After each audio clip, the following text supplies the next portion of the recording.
What's up, guys? It's a Stranded Duck here, bringing you episode 2 of the Liverpool career mode today. Now, I have had a little slip up, if I'm honest with you, which I will just explain right now. I did record the episode, and unfortunately, I made a massive balls up, and I unplugged my Elgato game card just as before I actually clicked record on the video, which actually allowed me to then go and lose the footage of the Stoke game and the Bournemouth match.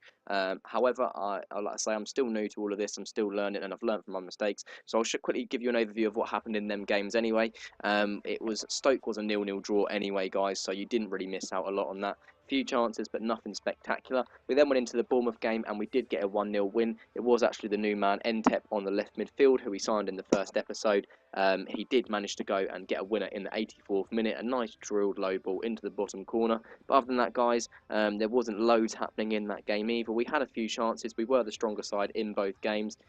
So not the best results for us, but it is 3 points, and we are currently 6th in the table.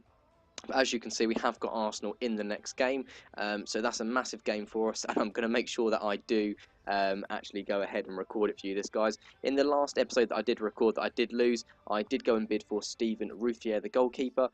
They're now signifying that they want 20 million for him, which is going to be a little bit of a struggle in terms of what we've got. Mignolet is only worth 5 million, so I'm trying to get him as part of the deal. Let's go and see if we can have a play around with our transfer budget, if we can potentially bring this guy in. He's going to be looking at having about 80,000 wages, I'd have thought.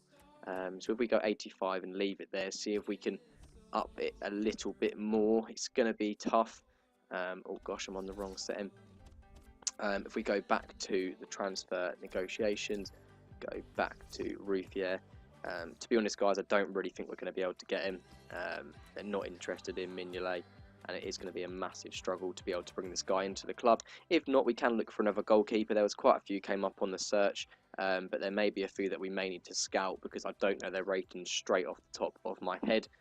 Jack Butland was one who came up on the search, but I just, like I said in the old video, which you guys didn't get to watch, he is a player that I feel is quite samey. I see him in a lot of career mode, so it's not something, well, not really an ideal person I want to be going for. I want to be going for someone a little bit different, that you guys probably haven't seen before. We're now just going to quickly jump in and do some training, see if we can get any advances on that.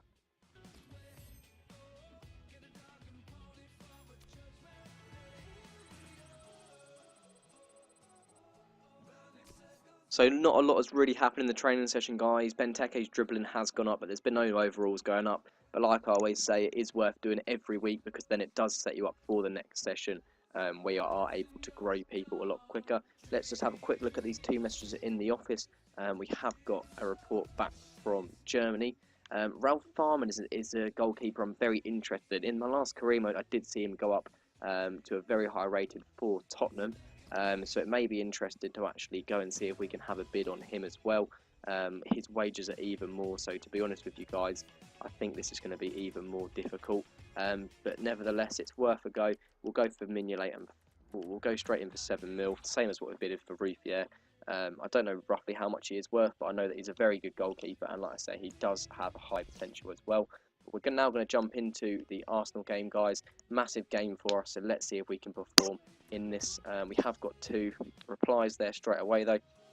Unfortunately, yeah, Farman 21 mil and Ruffier is 20 mil, so I'm not going to bother looking at a goalkeeper. I'm going to play the game first, and then we'll go and see who we can find. But let's jump into the game first of all, guys. Suarez has made himself a gap. Luis Suarez goes against Koscielny, and surely that's got to be a red card, ref. He's pulled him down one-on-one. Is it going to be a red card? That is the question. And it is only a booking. Oh my gosh. It's a dangerous free kick position, but I really thought that should have been a red card there, guys. I don't know if you agree with me or not, but let's see if Suarez can swing this in the top corner nevertheless. So Coutinho has got good free kick stats, but Luis Suarez looks like the man who can be taking this. So let's see if he can curl this in. So Suarez steps up. Lovely free kick, and Suarez does. He gets his first goal for Liverpool, and he runs to the away fans, and it is a free kick. What a goal by Luis Suarez, and finally he's broken that deadlock, and I think that repays for something that should have been a red card there, guys. And Luis Suarez, he always was good at free kicks, and he still is now, and that's exactly what I signed this man for, and that puts us 1-0 up. Come on, boys. Counter. Benteke swings it in. Benteke's found a bit of a gap. Benteke's hit the bar.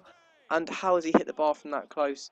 I think Czech just about got a hand to it, but somehow that has not gone in. I thought it could have been a pen from Mertesacker there for a second as well. Into Luis Suarez. Suarez dances past his man, plays the ball across, and Coutinho's there, and what a save. What a save that is by Petr Cech. I'm going to have a second look at that. That is incredible. Really, guys, we should be 3-0 up here now, but we have got a corner. Can we make anything of it? Henderson puts the ball in. Sakho's there, and another good save by Cech. Oh my god, guys, this is getting tense now. Don't want to eat my own words now. Walcott's coming forward. Oh no, no, no, no, no, no, no, no, no. Great challenge by Moreno. Surely that's got to be the half-time whistle. Arsenal assigned Pastore there, and here goes Markovic. Should we get that clear? That should be half-time, and it is. 1-0 at half-time, guys. We've been the absolute dominant force in this game. Should be 2 or 3-0 up, really. How Arsenal have had 57% possession, I do not know. We've had 8 shots to their 0. So really, that shouldn't be right. But we've got to keep going at this, guys, and the goal, well, the chances will most definitely turn into goals. I'm sure of it. Lovren has made an absolute stupid challenge there. I'm just hoping that's not a red card, and it is. That is a stupid challenge from Lovren. It's going to lead us to make a sub straight away, guys. We do not want to be having 3 at the back. Absolutely stupid challenge from Lovren. I think the best way to do this, guys, is take out Cam for now, bring off Coutinho, and I think I'm going to put. I'll put Yaya, Kolo Touré on at the back. See if we can hold out for now. Got 10 men. Looks like they're trying to make advantage of this. And Giroud takes it, comes out to Sanchez, and Sanchez has scored. And oh my god, it's all down to Lovren. I can't believe it, guys. We're absolutely dominating this game. I think that's the first shot they've had all game, and they've managed to go and score it. I'm thinking we need some more pace going forward. I think Ings could be coming on the right, and again bring Origi on up front. I might make a triple sub actually and bring off N10 and bring on Jordan I. Oh no, gosh, I've made my 3 subs, haven't I? That should do for now, though, guys. A bit more pace from Ings and Origi will hopefully turn things up and give us a bit more pace on the front foot.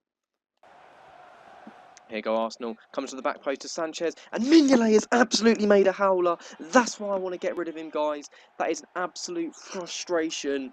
I've been all over them all game. They get a red card, a lucky red card, and Sanchez has gone and scored 2. That is an absolute joke. I can't believe that, Mignolet. What are you playing at? I made my subs 20 minutes ago as well, and the ball hasn't even gone out to be able to make them. What the hell are you doing? I can't believe that. That's got to be the end. The subs have only now just come on. X made a ridiculous save against Coutinho, and here goes Sanchez again. We're really struggling now. We're down to 10 men, guys. And that is the end. They have grabbed the last-minute winner, and that is a real pain. I can't believe we've gone and lost that, guys. I think Arsenal dominated us in the second half. You can see in the possession stats there.